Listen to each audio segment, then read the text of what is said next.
Assalamualaikum warahmatullahi wabarakatuh. Kembali lagi bertemu dengan saya di channel Muhammad Zain Syahrullah. Dan pada video kali ini saya akan sharing kepada teman-teman bagaimana cara untuk mengatasi jika terjadi kendala di komputer teman-teman yang seperti ini. Sebelum saya jelaskan caranya, silahkan di subscribe dulu channel saya dan tombol nyalakan bawah Anda, dan jangan lupa pula like, share, dan komen video ini. Terima kasih karena sudah subscribe.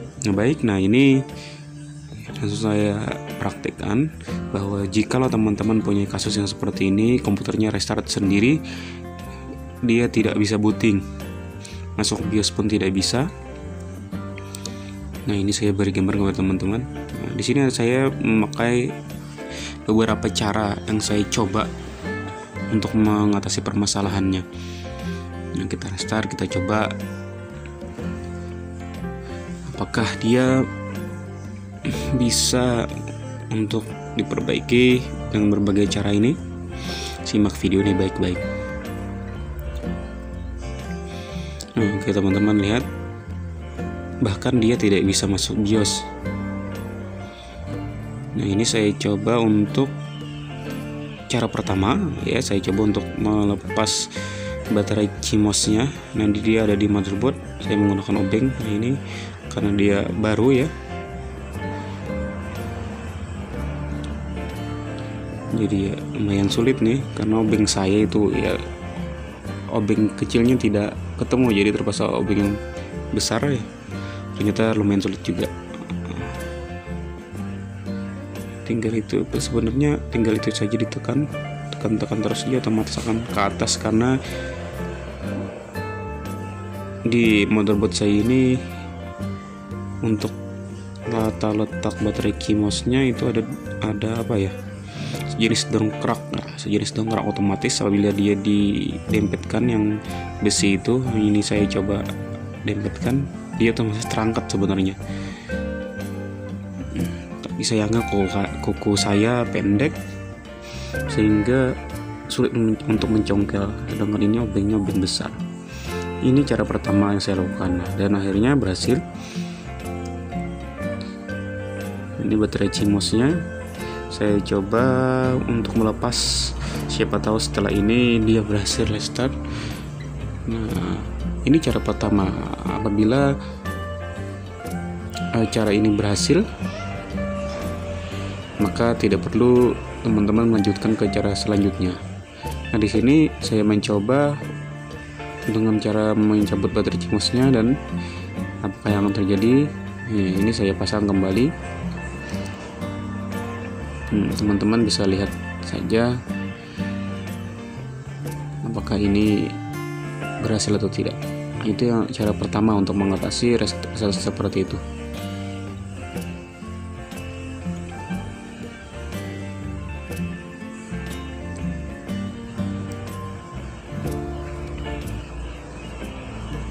Oke, ya sudah saya nyalakan, kemudian saya hidupkan powernya.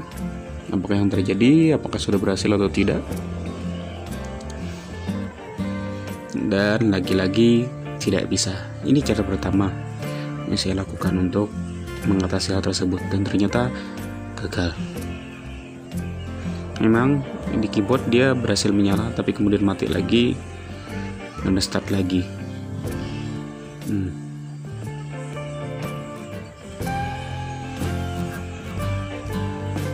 Oke, cara pertama untuk menghidupkan dengan mencabut CMOS-nya gagal. Kemudian cara kedua adalah, nah ini kita bersihkan RAM-nya. Cabut dulu RAM-nya.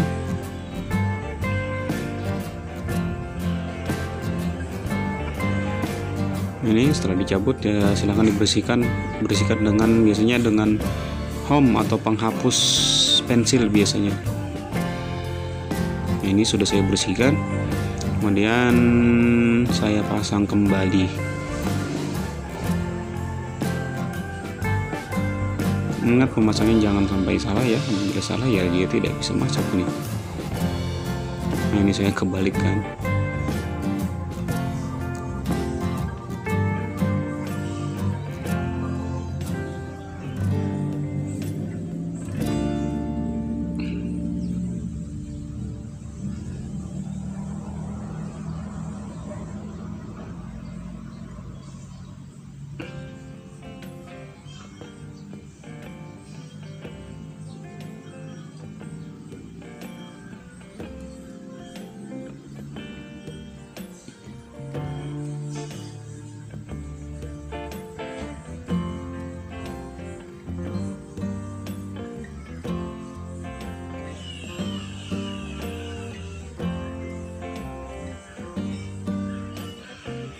Oke, baik, sudah terpasang. Kemudian saya nyalakan lagi. Saya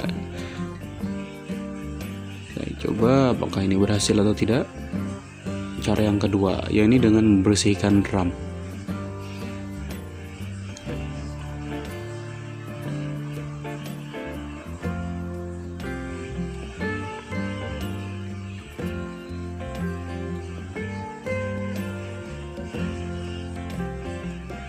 Gagal lagi.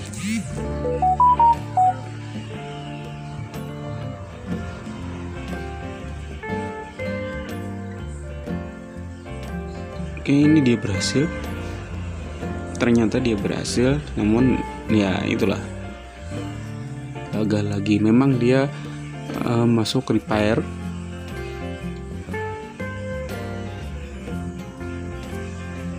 Dan entah kenapa gagal lagi. Cara yang kedua, ini dengan membersihkan RAM.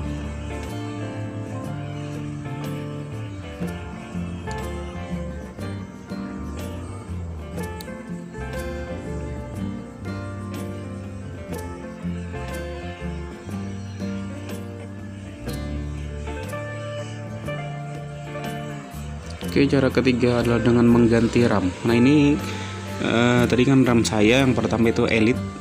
Kemudian yang kedua ini RAM saya yang VC Pro, kan beda jauh kan. Nah saya coba yang ketiga ganti RAM-nya. Cara yang ketiga, nah ini saya pasang, saya ganti RAM dengan RAM yang lain.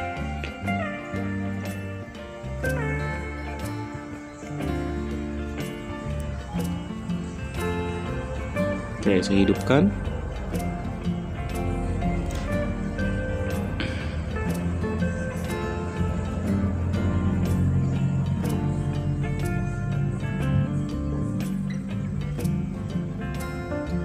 Ini karena diganti RAM dia kedetek seperti itu. Kemudian klik F2 saja, F1, F2 terserah. Nah, dia berhasil masuk BIOS setelah saya ganti RAM. Berhasil. Kita coba cek. Nah, ini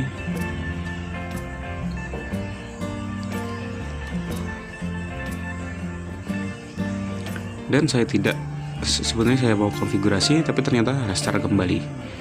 Dia berhasil masuk BIOS setelah diganti RAM, namun hasilnya juga nihil.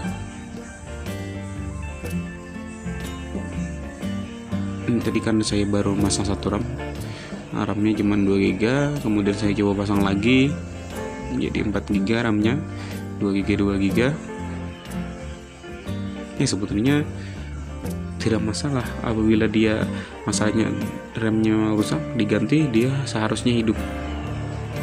Kalau ini saya coba lagi untuk memasang RAM yang kedua sehingga RAM-nya 22, karena awalnya kan saya menggunakan RAM 2 GB yang Elite tadi. Ini saya coba lagi.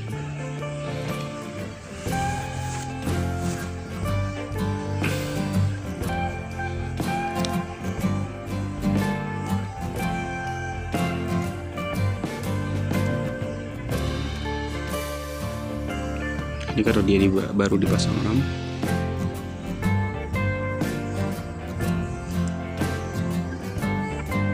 Oke, kita lihat. Dan akhirnya berhasil lagi masuk BIOS. Namun ketika saya mencoba men-setting, ini saya coba setting dan ternyata di sana dia stuck atau diam, tidak bisa diklik-klik apapun lagi. Dan kemudian restart lagi. Oke, cara yang ketiga gagal dengan mengganti RAM. Berarti permasalahannya bukan di RAM.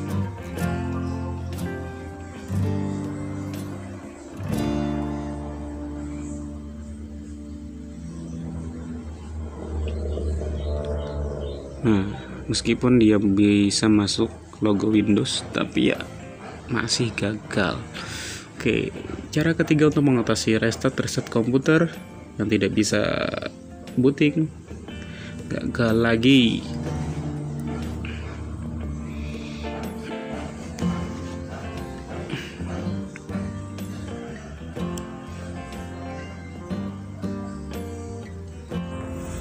Oke, kemudian cara yang keempat yakni dengan mengganti prosesor.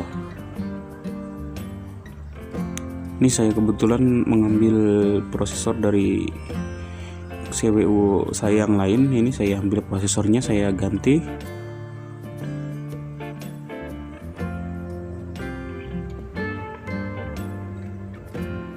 Ini kebetulan juga saya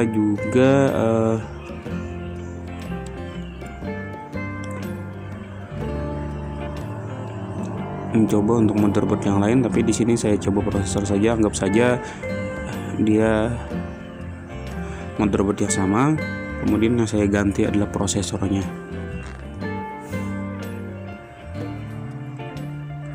Ini sebenarnya CPU-nya berfungsi ya,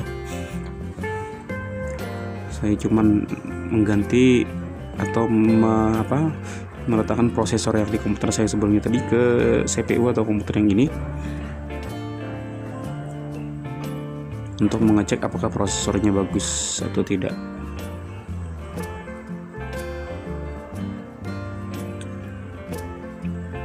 Ini untuk memasang perlu hati-hati ya, jangan sampai salah nih. Ini mohon maaf ini karena saya sambil megang HP jadi sulit memasangnya, karena satu tangan megang HP, satu tangan megang prosesor ya, jadi sulit jadinya.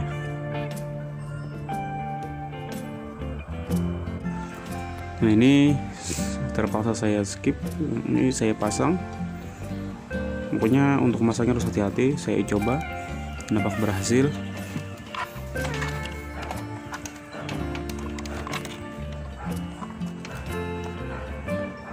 Dengan cara mengganti memasang prosesor. Saya ingin mencoba prosesornya. Apakah memang permasalahannya di prosesor, dan ternyata ya hasil. Oke, di sini saya bisa simpulkan bahwa ternyata penyebab restart di komputer saya adalah prosesornya. Dan ini bisa dilihat, ini saya ganti ya. Ini prosesor saya yang awal tadi. Nah, ini tidak begitu kelihatan ya. Dia ada miring-miring sedikit. Entah kenapa ini, mungkin nggak tahu juga nih, mungkin apakah salah pasang atau tidak, kurang tahu nih. Prosesor AMD A6 6300. Setelah saya coba ganti prosesor dengan prosesor yang lain ya, AMD A4 5300, dan ternyata berhasil.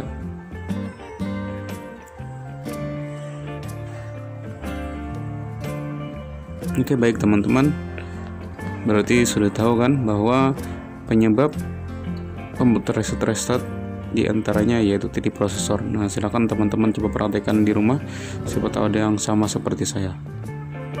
Oke, baik, itu tadi ada 4 cara untuk mengatasi komputer restart. Di antaranya tadi yang pertama adalah dengan cara mencabut baterai CMOS yang ternyata gagal. Yang kedua adalah dengan cara membersihkan RAM, ternyata gagal juga. Yang ketiga adalah dengan cara mengganti RAM-nya, ternyata gagal juga. Dan yang keempat adalah dengan mengganti prosesor, dan itu berhasil. Nah, jadi kesimpulannya adalah ini sebagian dari permasalahan-permasalahan yang ditemukan di CPU yang restart ya. Bukan hanya 4 ini ya, tapi diantaranya ada 4 ini. Coba saja dicek. Yang pertama baterai CMOS-nya, siapa tahu ada permasalahan di pengaturan BIOS-nya, sehingga kalau kita lepas baterai CMOS-nya otomatis BIOS-nya akan terreset kembali, terreset ulang seperti default awal, pengaturan awal. Kemudian yang kedua adalah RAM-nya, siapa tahu karena kelamaan tidak dibersihkan RAM-nya, maka otomatis dia akan mempengaruhi kinerja komputer sehingga komputer atau CPU-nya nanti reset sendiri. Yang ketiga adalah siapa tahu RAM teman-teman itu sedang dalam keadaan rusak. Nah, itu coba cara ketiga. Apabila masih cara pertama kedua tidak berhasil, cara ketiga ialah dengan mengganti RAM. Kemudian apabila tidak berhasil lagi, coba dicek lagi prosesornya. Siapa tahu kejadiannya seperti yang saya alami ini, prosesornya ternyata di prosesor tersebut itu ada beberapa beberapa kaki-kaki prosesornya yang yang bengkok, sehingga dia tidak masuk ke lubang pemasangan prosesor di motherboardnya, sehingga itu yang mempengaruhi terjadinya restart di CPU atau komputer. Nah, baik teman-teman, silakan dicoba cara saya ini apabila teman-teman mengalami restart pada komputer teman-teman. Semoga video ini bermanfaat. Saya Muhammad Zain Syarullah, mohon maaf. Sekali lagi saya mohon dukungannya untuk subscribe channel saya ini, untuk menjadikan bahwa Anda, dan jangan lupa like, share, dan komen videonya apabila video ini bermanfaat. Dan kemudian apabila teman-teman ada yang ingin ditanyakan, silahkan ditanyakan di kolom komentar, siapa tahu saya bisa membantu untuk menjawabkannya. Terima kasih atas subscribe-nya, kemudian atas support-nya, semoga berkah. Saya akhiri, wassalamualaikum warahmatullahi wabarakatuh.